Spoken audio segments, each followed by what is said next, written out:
경제브리핑 불편한 진실이 여러분의 확실한 두통 치료제가 되어드리겠습니다. 경제 뉴스가 연예 뉴스처럼 쉽게 들리는 그날까지 경제브리핑 불편한 진실.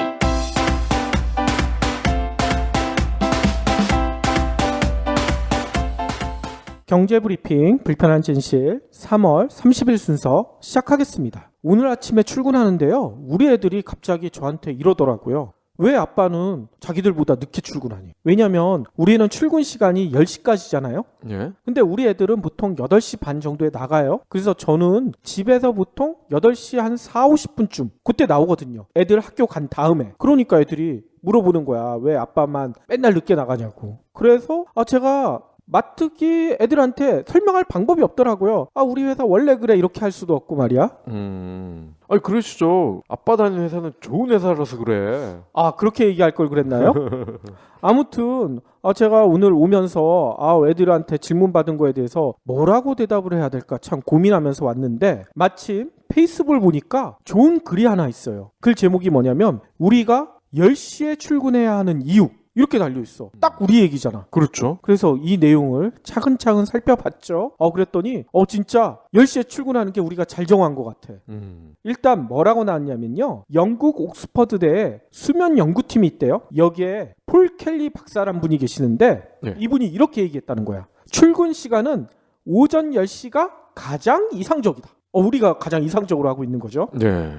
도대체 왜 그러냐? 이 박사는 이렇게 설명합니다. 인체 내부에는 일종의 시계처럼 생체 리듬을 주관하는 시계가 하나 있잖아. 일명 생체 시계. 우리는 배꼽 시계라고 하잖아요. 그렇죠. 그런데 생체 시계를 감안해 보면요. 대다수 직장인이 출근 시간인 오전 8시 혹은 9시는 생산적인 일을 하기에는 너무나 빠르다는 거야. 뭔 얘기냐면 몸이 인지하는 시간보다 2시간 정도 빠르대요. 그렇기 때문에 이 시간에 일을 시작하면 오히려 비능률적이라는 얘기인 거죠. 졸리고 피곤하니까. 그러니까 오히려 출근을 늦게 하는 게 생산성을 높이는데 훨씬 더 유리하다. 이렇게 주장을 하시는 거예요.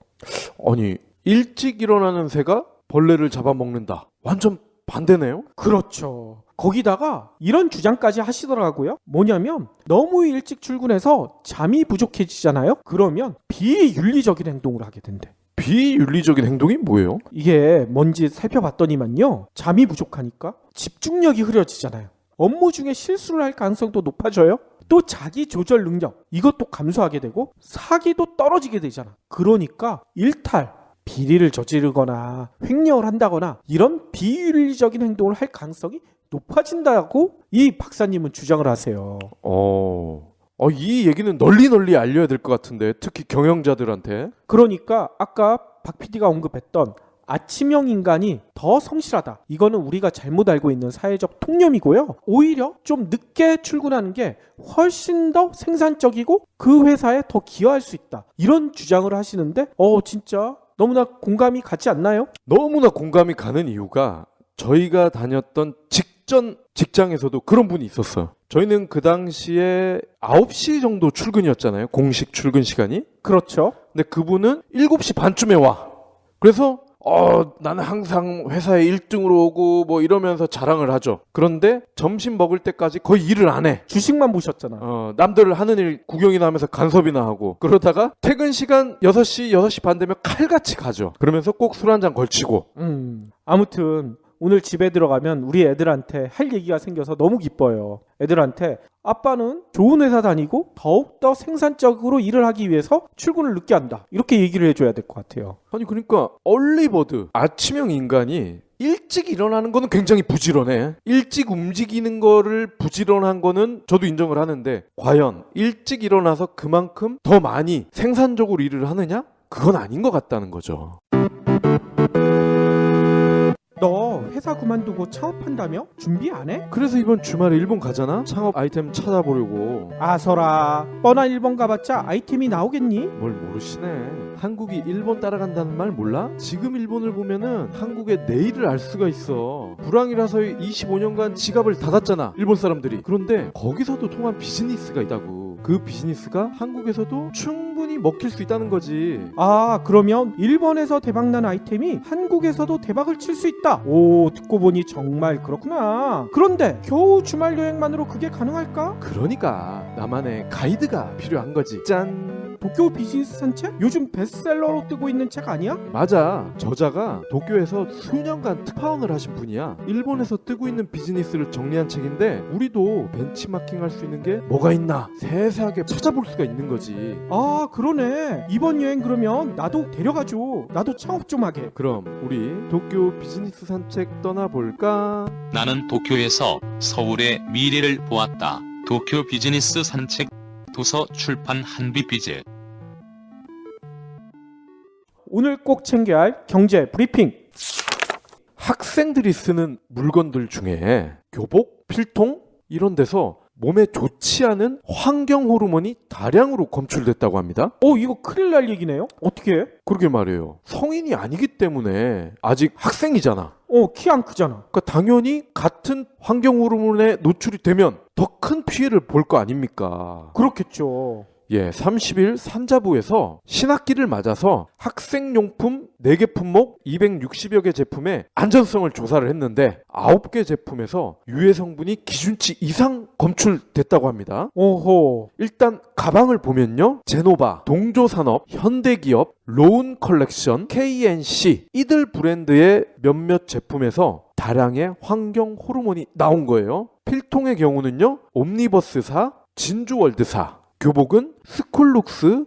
근데 이 스쿨룩스가 동덕 여중 자켓으로 만든 용품의 하나인 거고요. 경일고의 와이셔츠 여기에서 결함이 발견됐다고 합니다. 학생용 제품에서 환경 호르몬이 다량으로 검출이 되면 일단 피부에 안 좋겠죠. 그렇죠. 그리고 말씀하신 대로 성장에 방해가 될 수도 있어요. 그렇죠. 그러니까 이거는 그냥 쉽게 넘길 문제가 아니라는 거죠. 그러니까요. 그렇다고 교복을 안 입고 다닐 수도 없고.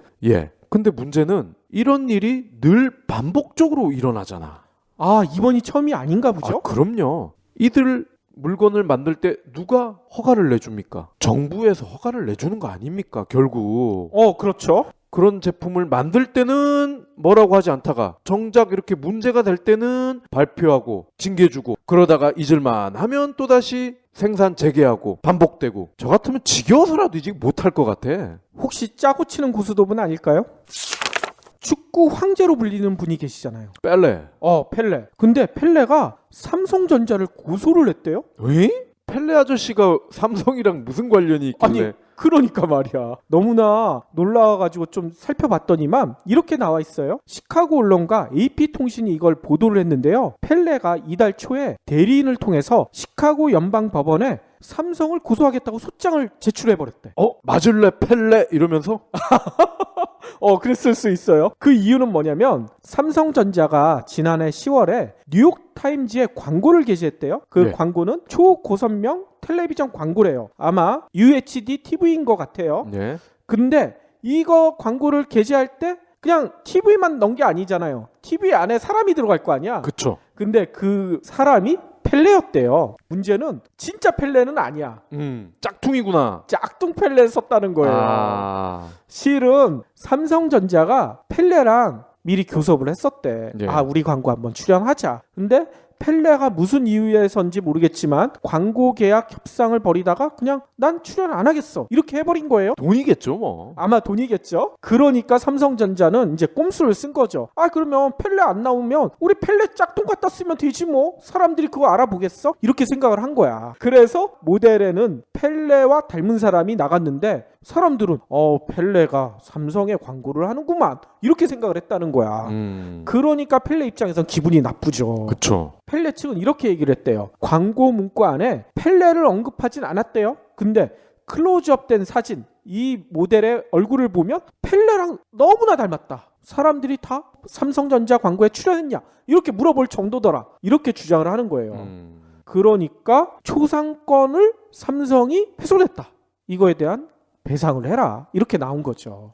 이거는 되게 묘하면서도 재밌네요. 아니 근데 이게 만약에 법정으로 정식으로 갔을 경우에 애매할 것 같아.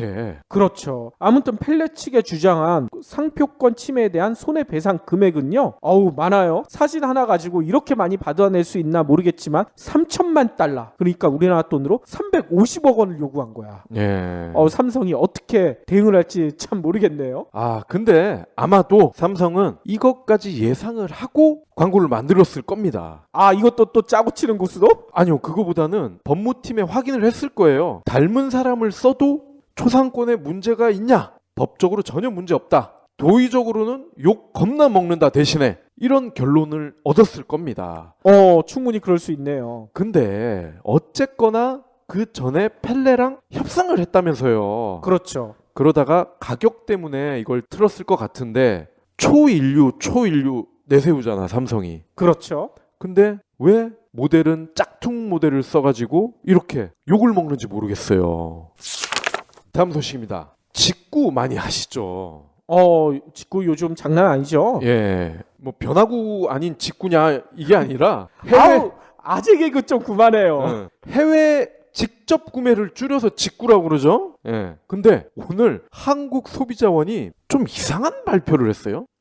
어떤 이상한 발표예요? 국내에서 유명한 인기 브랜드 9종, 9종에 대해서 직구 가격과 국내에서 직접 샀을 때 가격 이걸 비교를 했대. 근데 의외로 9종 중에 2개를 빼면은 해외 직구 가격이 더 비쌌다. 에이 말도 안 될 것 같은데요? 이거 어떻게 조사한 거예요? 이렇게 발표를 했어요. 나이키, 리복, 푸마, 뉴발란스, 아디다스 5개 상표고요. 성인용 제품만 있는 리복을 제외하면 나머지 4개 상표는 성인용, 아동용을 함께 조사했더니 총 9개가 됐다고 합니다. 결과를 보니까요. 뉴발란스와 푸마 2개 제품은 직구 가격이 저렴했대요. 우리가 당연히 상식이라고 생각하는 상식에 부합을 한 거예요. 근데 가격을 보니까 뉴발의 해외 직구는 10만 9,800원, 국내 구매가는 15만 원, 약 4만 원이 넘게 싸죠. 푸마도 직구가 11만 원, 국내가가 13만 원, 2만 원이 더 쌉니다.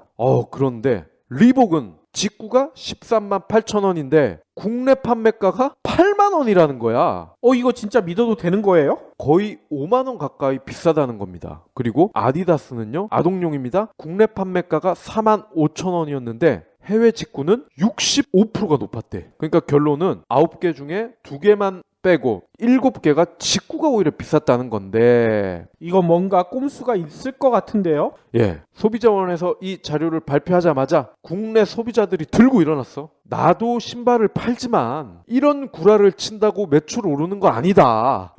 이런 분도 있었고요. 어떤 분들은 결론을 정해놓고서 거기에 맞는 샘플만 집어넣다 보니 그렇게 된 거다 이거는. 그리고 어떤 분들은 둘 다 정가 기준으로 조사를 하니까 그렇지 해외 직구 같은 경우 할인을 얼마나 많이 하는데.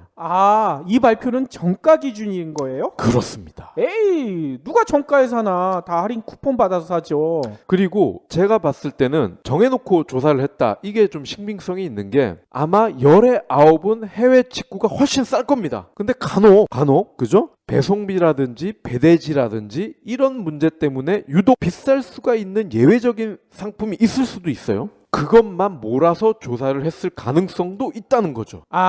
예를 들어 조사는 한 100개를 해놓고 진짜 해외 직구가 싼 거는 싹 빼고 해외 직구가 비싼 것만 공개를 했다. 그런 거죠. 이거 진짜 엄청난 꼼수네. 조용남 씨 노래 중에 화개정타라는 노래가 있잖아요. 아마 처음이자 마지막 히트곡일걸요? 그런가요? 아무튼 거기에 가사가 그렇게 돼 있잖아요. 있어야 할 건 다 있고요. 없을 건 없습니다. 화개장터. 예. 근데 저는 요즘 이것을 보면 그 화개장터 노래가 너무 생각나. 왜냐면 여기 가면 진짜 있을 건 다 있고 없을 것만 없어요. 어딘지 아시겠어요? 편의점. 편의점. 그렇죠. 편의점이 진짜 못하는 게 없더라고요. 택배 업무도 볼 수 있고 고지서 같은 거 돈도 낼 수가 있잖아요. 네. 앞으로는 편의점에서 현금도 바로 인출할 수 있대. ATM이 아니에요. 계산대에서. 물건을 사면서 나 10만 원만 주세요 하면은 자기 계좌에 있던 현금을 바로 인출할 수 있다는 거야. 마치 돈을 맡긴 것처럼. 그러니까요. 아무튼 여러 가지 서비스들이 편의점에서 다 할 수가 있잖아요. 그래서 그런가 편의점이 유통업체 중에 나홀로 성장세래요. 오늘 산업통상자원부가 자료를 발표를 했는데 지난달 편의점 매출이요. 전년 같은 달에 비해 31.4%가 증가했대요. 생각보다 높죠? 백화점 할인점은 다 마이너스잖아요. 그렇죠. 이렇게 매출이 오른 이유는요. 도시락, 수입 맥주, 김밥 이런 게 수요가 엄청 늘어났잖아. 그리고 편의점에서 또 많이 사시는 게 있죠. 되도록 안 샀었으면 좋겠지만 담배. 근데 담배 가격이 인상됐기 때문에 이것도 큰 요인으로 작용했고요. 또 편의점 점포 수가 엄청 늘어났대요. 예. 저희 동네도 편의점이 갑자기 한 4-5개가 생겼어.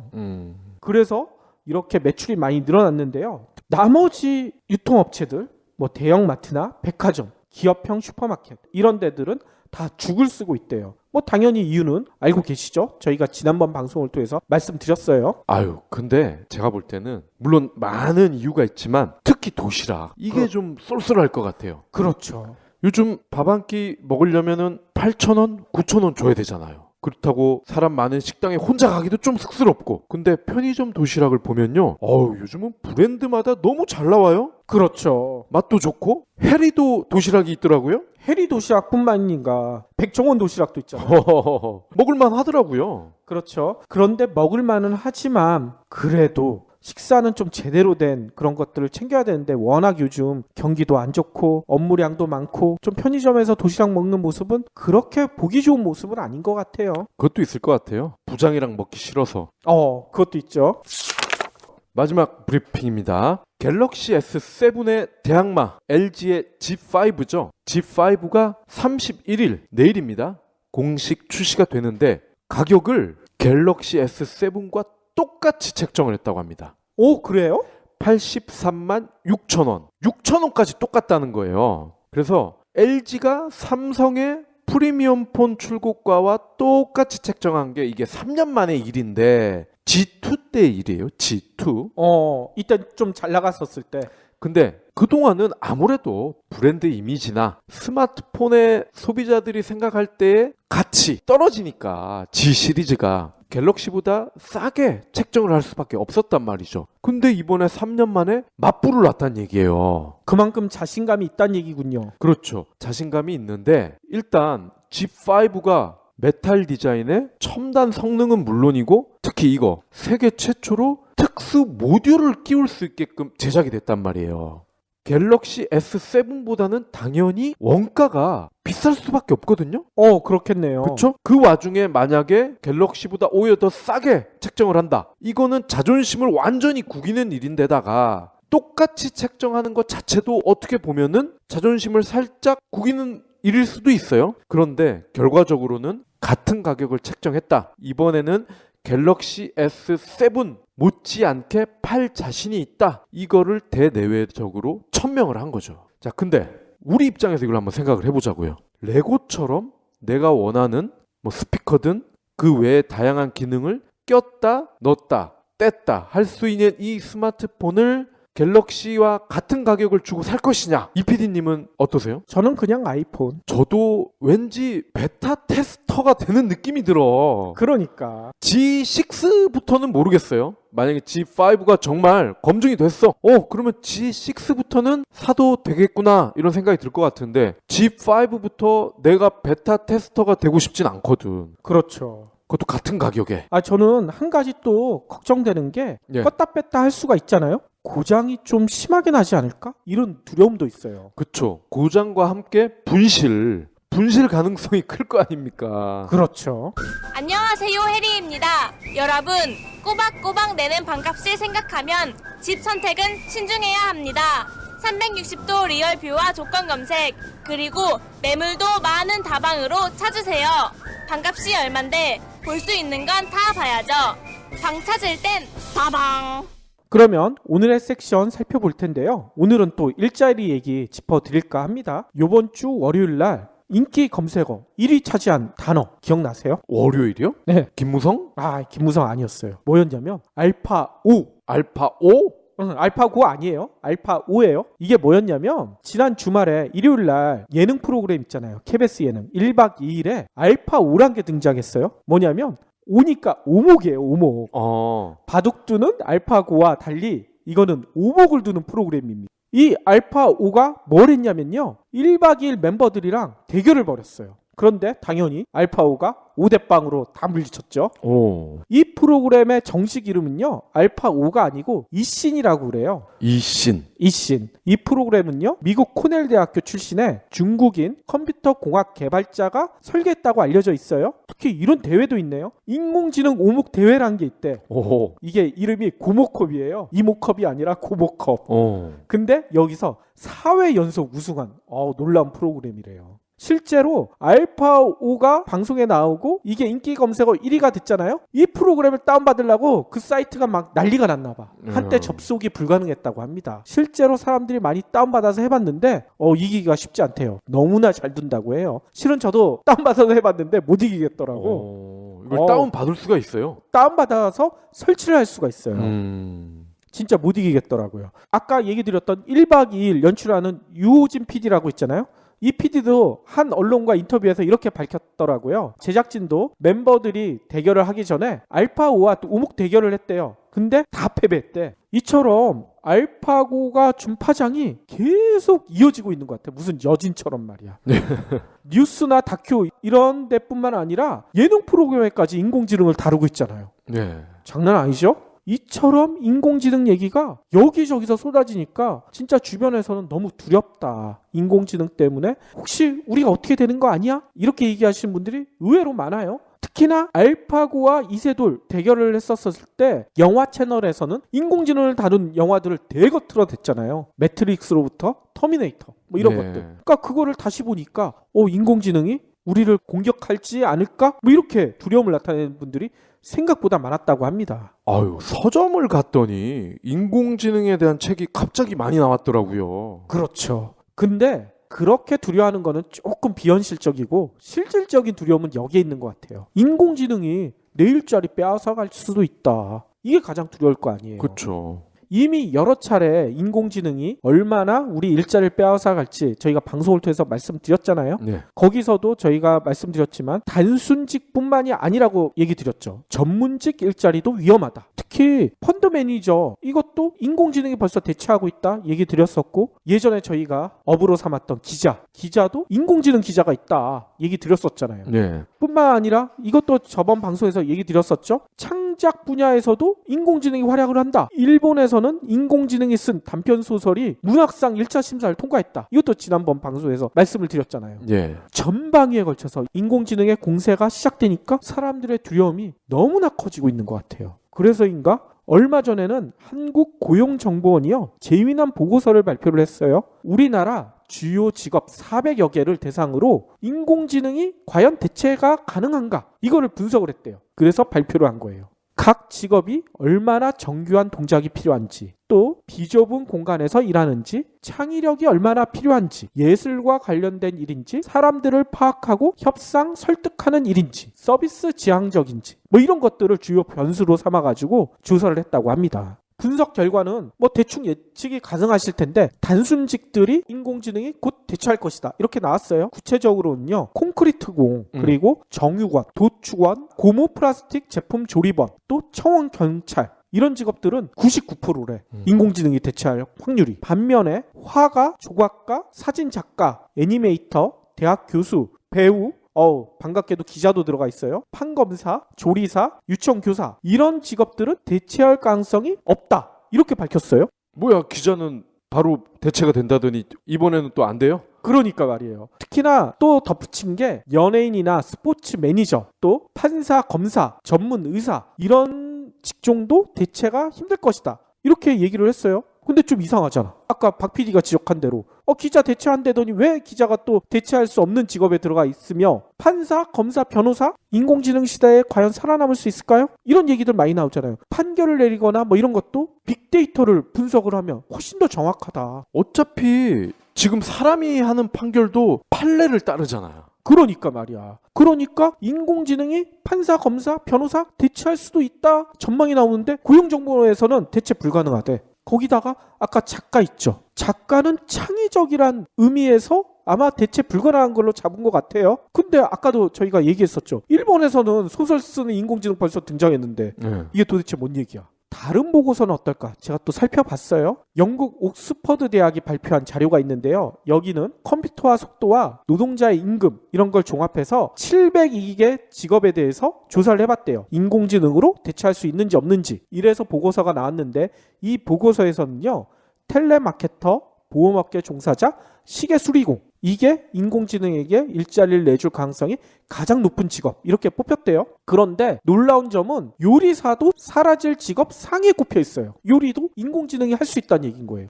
근데 아까 보세요. 한국고용정보원이 뽑은 거에서는 인공지능이 대체할 수 없는 직업 중에 조리사가 들어있잖아. 조리사나 요리사나 도찐개찐 아니. 이거 혹시 직업과 관련된 이익단체들이 서로 자기네들이 유리하게 하는 거 아니에요? 그런가? 또 이상한 점이 있어요. 올해 1월에 UN 미래 보고서 이런 게 나왔어요. 이게 2045로 돼 있거든요. 2045니까 지금으로부터 30년 후잖아요. 30년 후에 인공지능이 인간을 대신할 직업군 이걸 꼽았거든요. 여기에 보면 뭐가 있냐면 의사, 변호사, 기자, 통번역가, 세무사, 회계사, 감사, 재무설계사 뭐 이런 사람들이 뽑혀 있어요. 근데 의사와 변호사는 고용정보원에서는 대체 불가능하다고 했잖아. 유엔에서는 대체가 가능하대. 30년 후에는. 인공지능이 가장 발달한 걸로 평가받는 나라 있죠. 일본이잖아요. 일본에서는 노무라 종합연구소란 데에서 뭘 발표했냐면 여기는 일본에 있는 직업만 해봤나 봐요. 101종에 대해서 조사를 했더니 의사, 작가, 방송 기자는 살아남을 거래요. 근데 아까 얘기했잖아. 유엔에서는 의사는 사라질 거래. 근데 일본에서는 의사는 살아남는데. 너무나 이상하지 않아요? 그러게요. 이것도 어차피 뭐 통계니까 저희가 늘 얘기하는 대로 주최 측에 따라서 달라지는 거 아니에요? 그러니까 지금까지 이 보고서들을 살펴보니까 오히려 머리만 더 복잡해져. 더 혼란스러워. 뭐 대체로 기조는 비슷해요. 단순 반복직은 위험하고 창의적인 직업은 안전하다. 그런데 창의적인 직업에 대한 기준이 다 중구난방이야. 작가가 창의적이라고 본 데가 있고 창의적이지 않다고 본 데가 있고 의사도 마찬가지고 변호사도 마찬가지고. 단순 반복도 작업에 따라 차이가 나지 않을까요? 그러니까 이걸 뭐 일률적으로 단순하니까 대체되고 창의적이니까 대체가 불가하고 이렇게는 보기 어렵지 않을까 싶은데요. 왜 이런 혼란이 생겼을까? 특히나 이 보고서들은 세계적인 석학들이 내는 거잖아. 그런데도 결과가 이렇게 다 차이가 나는 이유가 뭘까? 좀 곰곰이 생각을 해봤어요. 근데 이유는 딱 하나밖에 떠오르지 않더라고요. 뭐냐면 보이지 않기 때문. 뭔 얘기냐면요. 미래의 모습을 정확히 예측한다? 이건 거의 불가능하잖아요. 네. 미래에 어떤 모습이 될 수도 있다. 각자 연구소마다 나름대로 예측을 하지만 그게 과연 맞을까? 100% 맞으리라고는 누구도 얘기할 수가 없잖아요. 인공지능의 발전 속도? 이거 예측이 가능할까요? 불가능하죠. 불가능하잖아요. 그렇기 때문에 제가 드리고 싶은 말씀은요. 인공지능에 대한 두려움이 알파고 때문에 너무나 과장되고 있지 않는가 이런 생각이 들어요. 터미네이터나 매트릭스 뭐 이런 거 보면서 대부분의 사람들은 일자리 걱정을 했잖아요. 그래서 이런 보고서들이 나올 때마다 내 일자리는 괜찮을까? 다들 뒤져봤을 거야. 의사들도 내 일자리 괜찮을까? 다들 뒤져봤을 거란 말이에요. 특히나 재미난 사례가 있어요. 보통 SF 영화를 보면 기술의 발전 속도를 가늠할 수 있다 이런 얘기들 많이 하잖아요. 매트릭스, 터미네이터 보면서 두려움을 갖는 이유가 바로 그것 때문이잖아요. SF 영화가 바로 우리의 미래상이다. 그런데 제가 예전에 인공지능 특집했었을 때 언급했던 영화가 하나 있죠. 바이센테니얼 맨. 바이센테니얼 맨이 2000년에 개봉을 했거든요. 예. 근데 바이센테니얼 맨의 배경이 몇 년도인지 아세요? 뭐 한 100년 뒤 아니에요? 아니에요. 2005년. 오. 2000년에 개봉한 작품인데 2005년을 배경으로 했어요. 지금 몇 년이에요? 2016년이죠. 10년이나 지났는데 바이센테니얼 맨과 같은 로봇이 있나요? 물론 초기 단계에 있죠. 페페나 뭐 이런 것들. 그렇지만 영화에서처럼 인공지능 로봇이 아주 대중화되고 더 성능이 좋진 않잖아. 아 이거 혹시 2005년 아니야? 시그널을 하도 봐가지고 이거 막 헷갈리네 이제. 뭐가 2005년이에요? 지금 2005년인데 우리가 2016년으로 착각하는 거 아니야? 그런 거예요? 그럴 수도 있고요. 아무튼 이 영화를 보더라도 미래를 예측하는 게 쉽지가 않아요. 특히 기술 개발의 속도 이걸 어떻게 가늠하겠습니까? 생각보다 빠를 수도 있고 느릴 수도 있고 정확히 예측하는 거는 불가능하단 말이에요. 얼마 전에 동네 미용실 갔더니 미용사 아줌마가 인공지능 얘기를 하시더라고. 왜냐면 그때 마침 알파고와 이세돌 대국을 하고 있었거든요. 네. 그러면서 아주머니가 저한테 그러는 거예요. 다들 인공지능 때문에 얘기해가지고 나도 걱정이긴 한데 그래도 나는 걱정 없을 것 같아요. 그래서 왜 그러세요? 그랬더니 아무리 인공지능이 발달해도 나처럼 손민들이랑 이렇게 재미난 얘기할 수 있는 인공지능이 과연 나올 수가 있겠어? 이렇게 얘기하시는 거야. 미용사 아줌마를 얘기를 듣다 보니까 진짜 그럴듯한 거예요. 실은 저 같은 경우에는 되게 무뚝뚝하거든요. 그래서 예전에 미용사 아줌마 계셨을 때는 거의 말도 안 하고 그냥 머리만 깎았는데 그 아주머니한테 깎기 시작하면서부터 그 아주머니가 친근하게 말을 건네니까 저도 집안 얘기까지 막 하고 막 이랬거든요. 그래서 꼭 거기만 가거든. 그리고 얼마 전에 썰전 있죠. 네. JTBC에서 하는 거기에서 김구라 씨가 명언을 남겼어요. 뭔 얘기냐면 이때도 또 인공지능 가지고 뭐 티격티격 얘기를 했나 봐요. 그런데 한 패널이 이렇게 김구라 씨한테 얘기를 했죠. 직업의 47%가 인공지능의 일자리를 빼앗길 것인데 김구라 씨 같은 분도 좀 위험할 수 있다. 이렇게 도발하니까 김구라 씨가 뭐라고 했는지 알아요? 방송하는 사람들 중에서 저같이 호사가 이런 직업은 독창적이어서 아무나 할 수 없다. 이렇게 주장을 합니다. 그렇죠. 김구라 씨처럼 잘 터는 사람 드물죠. 그러니까 진짜 인공지능 시대에 안전한 직업을 선택해서 준비한다? 아까 얘기 드린 대로 전망 자체가 불가능하니까 이건 기본적인 한계가 있어요. 미래가 어떤 모습으로 나타날지, 그 시점에 시장 상황이 어떻게 될지 이거를 어떻게 예측을 해, 현지에서. 따라서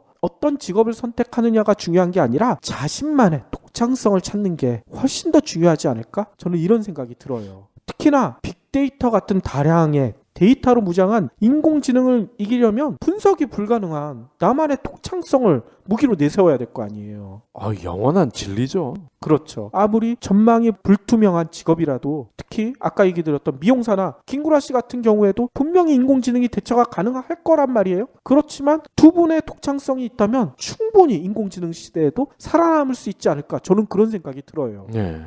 제가 인공지능 시대에 어떤 직업을 선택해야 되는지 지금까지 살펴보다 보니까요. 얼마 전에 신문에서 봤던 한 인터뷰가 생각이 나요. 뭐냐면 저희가 한번 소개해드렸었죠. 베스트셀러 사피엔스 저자분이 국내 언론과 인터뷰를 하셨는데 여기서 조언을 남겼어. 뭐라고 했냐면요. 요즘 아이들에겐 학교 공부보다 책을 읽히는 게 낫다. 이렇게 얘기를 했대요. 이유가 뭔지 아세요? 인공지능으로 인해 세상이 혁명적으로 바뀔 텐데 현재의 교육 시스템은 그에 대비한 교육을 전혀 시키지 못하고 있다. 이렇게 주장하신 거예요.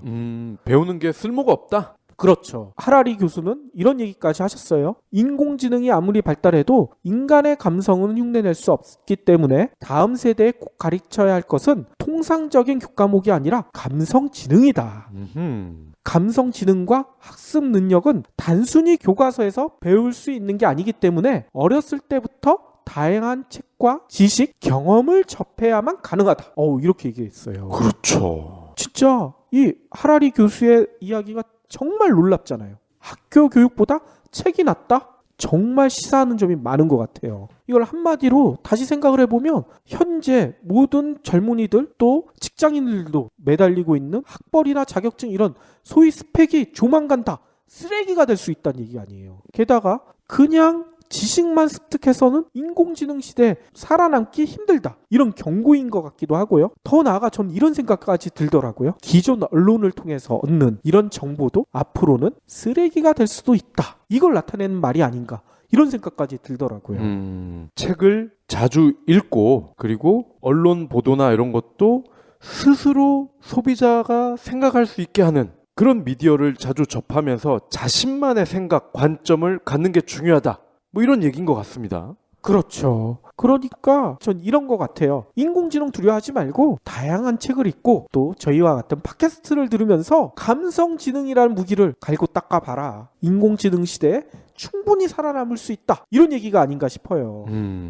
결론이 아주 깔끔한데요. 아무튼 여러분들도 인공지능 너무 두려워하지 마시고 이런 혁명적인 발상, 전환 이런 걸 하셔야 인공지능 시대에 충분히 살아남을 수 있는 자격을 갖추지 않을까 이런 생각이 듭니다. 혹시 기부해보신 적 있나요? 이런 질문을 하면 나 먹고 살 것도 없는데 기부는 무슨? 기부는 션, 정혜영, 김장훈이나 하는 거 아니야? 라고 하시는 분들이 많습니다. 하지만 기부는 돈 많은 연예인의 전유물이 아닙니다. 무료 기부 사이트 위시플렉스에 접속하면 누구나 기부천사가 될 수 있습니다. 어떻게 가능하냐고요? 위시플렉스의 나만의 위시에서 매주 마음에 드는 신상 10개만 고르면 됩니다. 물론 사는 것이 아니라 찜만 하는 겁니다. 그러면 기부머니 500원이 매주 생기죠. 이 기부머니를 경제브리핑, 불편한 진실 같은 프로젝트에 후원할 수 있습니다. 참 쉽죠? 보너스도 있습니다. 매주 추첨을 통해 골라놓은 신상을 최대 90% 할인된 가격으로 살 수 있는 기회도 제공합니다. 기부도 하고 신상도 챙기고 그야말로 꽉 먹고 알 먹고입니다. 이래도 기부는 나와 상관없는 딴 나라 이야기라고 하실 건가요? 당장 위시플렉스에 접속해 자랑스러운 기부 천사의 이름을 올리세요. 밀어낼 때까지 나오지 마라. 밖은 지옥이다. 이게 뭔지 기억나시죠? 아, 미생에서 나왔던 대사죠. 그렇죠. 엄청난 명대사잖아요. 그래서 실은 저희가 회사를 관두고 이 뉴스백이라는 매체를 만들고 팟캐스트를 시작할 때 주변에서 다 이 얘기했어요. 밖은 지옥이다. 니네 왜 나가려고 그러냐. 이런 얘기를 다들 했거든요. 근데 유튜브에서 정말 재미난 글을 발견했어요. 사직서를 쓰면 생기는 일들. 사직서를 쓰면 생기는 일들. 되게 재밌겠는데요? 그렇죠. 거기다 부제가 뭐라고 써였냐면 밖은 과연 지옥일까? 이렇게 붙어 있는 거예요. 이 글은요, 2012년, 좀 오래된 글이에요. 이때 이 글을 쓴 저자가 32세 나이 때 첫 직장을 그만두고 적은 글이래요. 근데 이 글엔 이렇게 설명이 붙어 있어요. 현재 퇴직을 고민하는 분들에게 도움이 되었으면 좋겠습니다. 이런 내용이 붙어 있어요. 일단 이분은 꽤 괜찮은 직장을 다녔대요. 좀 읽어봤더니 외국계 직장인 것 같아요. 네. 근데 몸이 아프기 시작해서 회사를 관둬야 되겠다 이렇게 생각을 했다는 거예요. 작은 수술로 인해 입원을 했는데 그때 갑자기 이런 생각이 들었대. 내가 아무 의미 없는 일을 하고 있지 않나? 왜냐면 회사로 돌아오니까 갑자기 상사가 매출액이 떨어진 거에 대해서 자기한테 따졌다는 거야. 방금 태어나고 온 사람한테 45분간 세워놓고 다구쳤대요. 그러니까 15분 정도는 저자는 내가 잘못했구나 이렇게 생각을 하다가 15분 정도는 그냥 멍 때렸대. 아무 생각 없이. 그리고 30분 정도 되니까 이건 아니다. 회사를 관둬야 되겠다. 이렇게 생각을 했다는 거예요. 이건이 그 상사죠? 이건 아니다가 상사는 아니다. 회사 다닌 것도 뭐 중의적인 의미가 포함된 거겠죠. 아무튼 이 글의 저자는 또 이런 얘기까지 했어요. 퇴직하겠다고 마음을 먹었는데 사표 내는 일 자체도 굉장히 부담스러웠다. 왜냐하면 좀 능력이 있었던 분인가 봐요. 퇴직한다고 하니까 상사가 붙잡아 놓고 면담하고 회유도 하고 결국 협박까지 했대. 협박은 어떻게 하지? 너 관두면 가만 안 둬 뭐 이렇게 했죠. 또 동료들도 마찬가지라는 거예요. 나가면 지옥이다. 우리도 그런 얘기 들었잖아. 저는 아주 쿨하게 내보내주던데? 나만 그런다요? 아무튼 이분은 치밀하게 계획해가지고 움직이는 사람이 아니라고 본인이 밝혔어요. 어디 옮길 거 감안하고 창업하겠다 이렇게 감안하고 한 게 아니라 당장 갈 곳 없고 내일 나갈 곳이 없는데 일단 저질러 본 거야. 사표를 낸 거죠. 그리고 당분간 하고 싶은 일만 하겠다. 그리고 4년 동안 넘게 회사에서 일만 하다 보니까 내가 뭘 원했는지 몰랐었는데 이걸 한번 찾아보겠다. 이렇게 결심만 하고 관뒀다는 거예요. 물론 이분도 다음 직장을 잡지 않고 나가는 거에 대해서 걱정이 많았다고 해요. 주위 사람들도 계속 얘기할 거 아니에요. 너 어떻게 살 거야? 뭐 이런 얘기도 했을 테고. 하지만 이런 얘기를 하네요. 현재 직장에서 주는 안락함이 더 새로운 것을 시도하지 못하게 한다는 생각이 들었다. 좀 더 나를 강하게 밀어붙이고 싶어서 더 강한 충격을 골랐다. 이렇게 얘기를 해요. 이분은 이렇게 끝에는 밝힙니다. 밖은 지옥인지 아닌지 사실 회사 사람들은 잘 모른다. 대부분 회사를 정말로 떠나본 적이 없기 때문이다. 이직이 얼마나 지옥인지 모르겠지만 이런 지옥이라면 견딜만 할 것 같다. 앞으로 100일 동안 여행만 다닐 계획을 세우고 있다. 그 여행기를 완성하는 것이 일단 다음 목표다. 그 다음은 나도 모르겠다. 이렇게 얘기를 한 거예요. 근데 아까 처음에 얘기 드린 대로 2012년에 이 글을 처음 썼다고 했잖아요. 이분은 실제로 여행기를 완성했어. 일본 여행을 100일 동안 하고 그걸 여행기를 블로그에 연재를 해가지고 지금 콩펀이라는 필명으로 파워 블로그가 되셨더라고요. 예. 그러니까 회사를 사직서를 쓰며 생기는 일들이 생각보다는 이분은 되게 유쾌했다고 얘기를 하세요. 바깥은 지옥이다. 그렇죠. 이분이 아주 핵심을 찝었어요. 회사 사람들은 지옥인지 아닌지 정말 몰라요. 그냥 남들이 지옥이라고 하니까 따라서 하는 거야. 제가 예전 직장 얘기를 자주 드리잖아요. 왜냐면은 예전 직장이 이 안 좋은 것들은 다 가지고 있는 데다가 드라마에서 나오는 그러한 다양한 모습을 그대로 다 가지고 있었거든요. 저도 사표를 낼 때 사장이라는 사람이 이런 얘기를 하더라고. 야, 바깥에 더 힘들어. 뭐 장사하면 편할 줄 알아? 여기 있어. 버텨. 버티는 게 이기는 거야. 그랬던 사람들이 10개월 만에 다 날아갔습니다. 결과적으로. 오히려 그들이 지금은 우리를 더 부러워하죠. 그렇죠. 저희도 회사를 관뒀었을 때 진짜 밖이 지옥일까? 상당히 두려움이 많았는데 이 정도라면 충분히 견딜만 할 것 같아요. 여러분들도 혹시나 사표를 써야 될지 말아야 될지 고민하신다면 그렇다고 사표를 막 써라 이렇게 부추기는 건 아니지만요. 너무 두려워하지 않으셨으면 좋겠다. 이 말씀을 드리고 싶어요. 아까 얘기 드린 것처럼 보이지 않는 거에 대한 두려움 때문에 여러분들이 느끼는 그 두려움이 더 커질 수 있다. 이런 생각이 듭니다. 애청자분들은 뭐 두 PD들 맨날 사업하라 뭐 그런 얘기 하는데 실제로 사업하기 그렇게 쉬운 줄 알아? 이 방송 듣고 사업한 사람 있어? 있으면 나와보라 그래! 이러실 수도 있잖아요. 근데 실제로 그런 분이 나왔죠?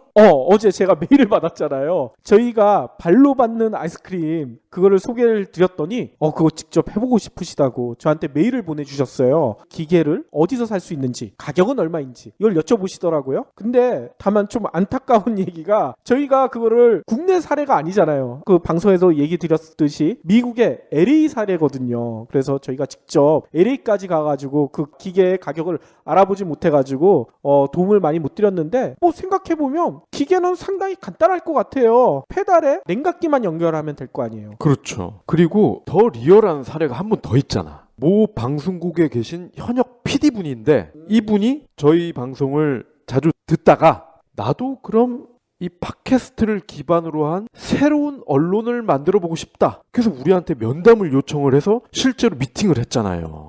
그랬었죠. 아무튼 보이지 않는 것 때문에 두려움을 너무나 크게 느끼지 마시고요. 직접 닥쳐보시면 생각보다 그 두려움이 작아질 수도 있습니다. 그러니까 여러분들 용기를 내시길 바라겠습니다.